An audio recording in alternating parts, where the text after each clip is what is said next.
ഒത്തിരി നാളിന് ശേഷമാണ് നമ്മൾ തളിപ്പറമ്പ് രാജരാജേശ്വര ക്ഷേത്രത്തിൽ പോകുന്നത്. അപ്പോൾ ഇന്ന് വന്നിരിക്കുന്നത് ഒരു മിനി വ്ളോഗായിട്ടാണ് കേട്ടോ. ട്രഡീഷണൽ ലുക്കിലാണ് റെഡി ആയതെങ്കിലും കുറച്ച് പൗഡർ വെച്ചതല്ലാണ്ട് വേറെ ഒന്നും ചെയ്തിട്ടില്ല. പിന്നെ ഒരു കാര്യം പറയാനുള്ളത്, ഇതൊക്കെ ഞാൻ കടമെടുത്തതാണ്. അമ്മേൻ്റെയാണ് സാരി, അമ്മേൻ്റെയാണ് ബ്ലൗസ്, എല്ലാം അമ്മേൻ്റെയാണ്.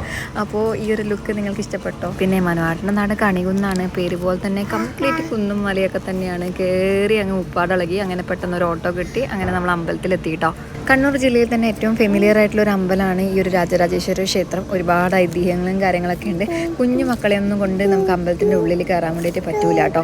അതുകൊണ്ട് തന്നെ ഞാനും അമ്മയും തൊഴാൻ കയറിയപ്പോൾ അച്ഛൻ മോളി എടുത്തിട്ട് പുറത്ത് നിന്നു. പിന്നെ 7:30 ശേഷം മാത്രമേ നമുക്ക് സ്ത്രീകൾക്ക് ഉള്ളിൽ കയറാൻ വേണ്ടിയിട്ട് പറ്റുള്ളൂ കേട്ടോ. അതുകൊണ്ട് തന്നെ നമ്മൾ കുറച്ചധികം നേരം അമ്പലത്തിൽ സ്പെൻഡ് ചെയ്തിട്ടുണ്ടായിരുന്നു. ഈ നോടി കൊടുക്കുമ്പോൾ എൻ്റെ കൂടെ കുഞ്ഞിപ്പെണ്ണുണ്ട്. അവള് ബാക്ക്ഗ്രൗണ്ടിൽ നിന്ന് നല്ല രീതിയിൽ അലമ്പാകുന്നുണ്ട്. അതുകൊണ്ട് തന്നെ ആ ഒരു സൗണ്ടും കൂടി ഇതിൽ കിട്ടുന്നുണ്ടാവല്ലേ. ഒത്തിരി നാളിന് ശേഷമാണ് മോളെയൊക്കെ കൊണ്ട് ഇതുപോലെ അമ്പലത്തിലേക്കൊക്കെ വന്നത്. ഭയങ്കര പീസ്ഫുള്ളായിട്ട് ഫീൽ ചെയ്യുന്നുണ്ട്. ഇതുപോലെ അമ്പലത്തിലൊക്കെ വന്ന് അങ്ങനെ ഫീൽ ചെയ്യുന്ന കൂട്ടുകാരുണ്ടോ?